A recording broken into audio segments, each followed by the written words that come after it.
안녕하세요. 여기는 도시책방입니다. 오늘 책방 나들이의 주인공은 위험한 관계입니다. 이 책은 18세기 프랑스를 배경으로 하고 있는데요. 18세기 그때나 지금이나 프랑스나 한국이나 사람 사는 곳은 어디나 다 마찬가지로 사랑과 사랑에서 파생되는 온갖 감정으로 인해 삶의 희극과 비극이 만들어지는 것 같습니다. 왜냐하면 사랑 그 순수함이 개인의 욕망과 결합이 되면서 단순하게 변화가 되는 게 아니라 변질되고 변종된 감정이 탄생하기도 하는데요.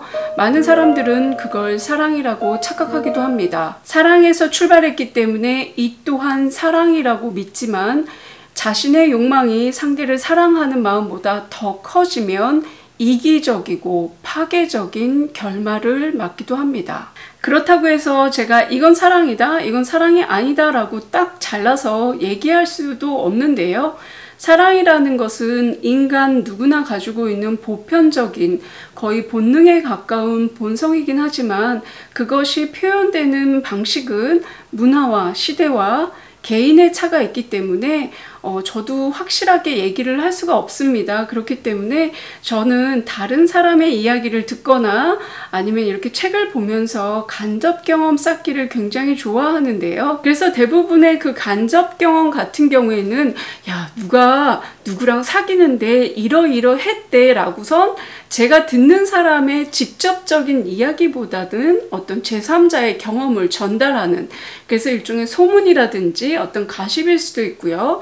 그리고 작가가 쓴 이야기도 작가 본인의 이야기보다는 약간 전지적 작가 시점으로 해서 쓴 이야기가 굉장히 많은데요. 왜냐하면 작가도 확실하게 사랑은 이런 거야 라고 딱 보여주기가 애매할 수 있기 때문에 사실 사랑에 관한 이야기는 전지적 작가 시점이라든지 아니면 소문이나 가십을 쓰듯이 이렇게 전달하는 형식을 많이 취하는데요. 하지만 이 책은 관계 당사자들의 직접적인 고백을 엿볼 수 있습니다. 왜냐하면 이게 바로 편지 형식이기 때문이죠. 이 책은 175개의 편지로 구성되어 있습니다. 편지는 1대1의 글입니다. 쓰는 사람이 받는 사람만 읽기를 원하는 그런 글을 쓰기 마련인데요. 그래서 굉장히 사적이고 친밀하고 때로는 은밀한 내용이 담겨 있기도 합니다. 이 책 중간중간에 편지에 대해서 만약에 작가가 시대적 배경이라든지 아니면 이 사람이 이렇다 저렇다 라고 설명을 첨가했다면 소설에서 편지를 인용한 듯한 느낌이 들 텐데 이 책은 순수하게 175개의 편지를 시간 순으로 배열한 게 전부입니다. 그래서 정말 편지를 훔쳐보는 듯한 이렇게 묘한 감정이 들고요. 그리고 이 편지를 주고받은 사람들이 작가가 만들어낸 캐릭터임에도 불구하고 마치 실제로 존재했던 사람들인 것 같은 느낌이 듭니다. 단지 문체가 18세기 귀족들의 약간 과도하게 과장된 그런 감정의 문체이기 때문에 약간 뜨억하는 그런 표현도 있습니다. 그 또한 시대적인 배경을 이해하면 이 책에서 이 편지 안에서는 사랑이라는 감정으로 얼마나 다양한 일들이 벌어질 수 있는지 보여주는데요. 그 사랑이라는 감정이 생각이 행동으로 벌어졌을 때 얼마나 치명적이고 위험한 관계까지 갈 수 있는지 잘 보여줍니다.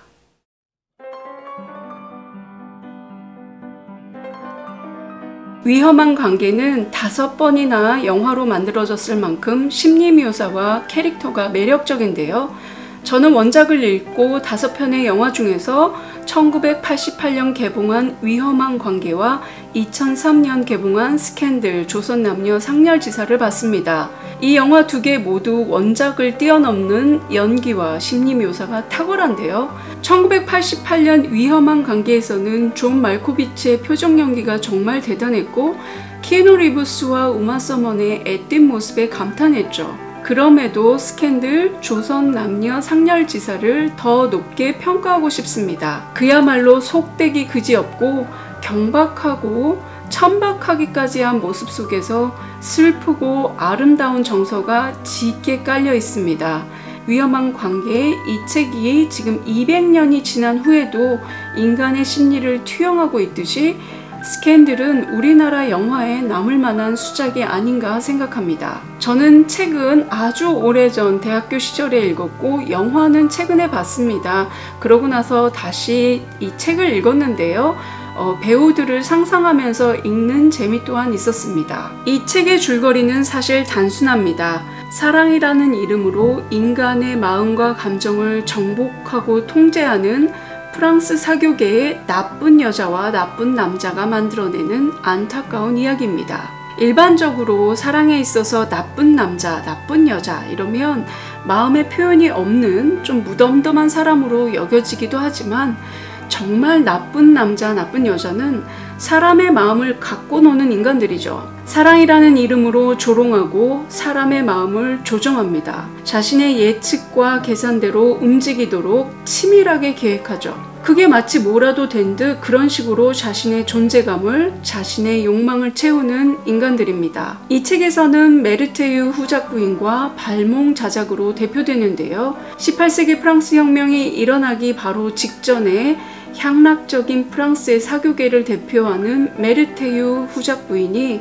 발몽 자작과 의기투합해서 사랑이라는 이름으로 사랑의 아름다움과 순수함을 한낱 장난거리로, 투깃거리로, 게임처럼 만들어버립니다. 그런 면에서 이둘은 정말 서로 잘 맞습니다. 그리고 서로 사랑하는 연인인 당스니 기사와 세실 블라주를 각자의 연인으로 만들어버리는 계획을 하고 거기에 성공합니다. 거기에 성이 차지 않았는지 정숙하고 도덕적이고 순수하고 착한 여인인 트루벨 법원장 부인을 철저한 계략과 계획으로 접근하는데요. 트루벨 법원장 부인은 철벽을 칩니다.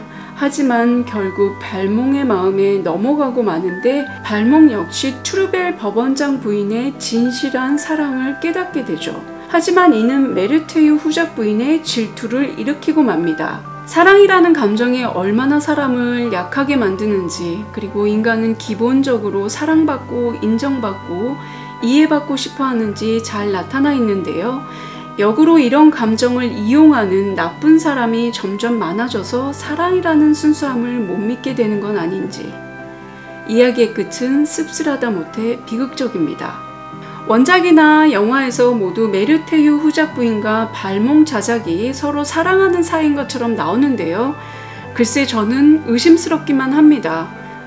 저에게는 너무나 불가능한 관계고 불가능한 감정이긴 한데요. 이는 읽는 독자에 따라 다양하게 해석이 가능합니다. 이런 이유는 이 책에서는 편지를 단순하게 시간순으로 나열했기 때문입니다. 작가의 판단과 시선이 완전히 빠져있죠. 독자에게 모든 판단과 생각을 맡겨버립니다.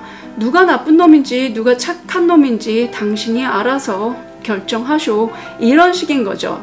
사랑, 욕망, 도덕, 윤리, 자유, 방종, 악덕 이렇게 규정짓지 않고 등장인물들과 거리를 두면서 사랑과 욕망에 대한 깊은 본질을 있는 그대로 보여주자고 했던 것 같습니다. 이러한 등장인물과의 거리두기와 작가의 도덕적 판단이 배제돼서 작품의 해석은 다양하게 될 수 있지만 이 책에 쓰였던 18세기에도 200년이 지난 지금도 나쁜 놈은 나쁜 놈이라는데 모든 독자가 동의합니다.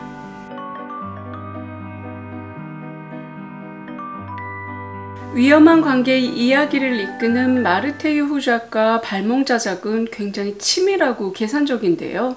자신들의 행동으로 상대가 어떤 반응을 일으키고 그로 인해서 어떤 감정과 결과가 나오는지를 정확하게 예측하고 대응합니다. 그래서 이 책을 읽을 때 조금 소름 끼치기도 하는데요. 그런데 이 작가가 군인이었습니다. 도대체 위험한 관계와 작가가 군인이라는 게 무슨 관계가 있을까라는 생각이 드는데요. 작가는 사실 무료한 군 생활을 이겨내기 위해서 이 책을 썼다고 합니다. 사람 관계를 마치 군인들의 전쟁터에서 전략을 짜듯이 여기를 공격하고 저기를 방어하자라는 식으로 치밀한 전략하에 이런 책을 썼다고 하죠. 마치 손자병법처럼 군인들의 필드 매뉴얼처럼 치고 빠지는 공격과 방어를 적재적소에 사용한 거죠. 편지들이 굉장히 교묘합니다. 그래서 이 책을 읽을 때 사실 조금 감정적으로 짜증이 나기도 했습니다.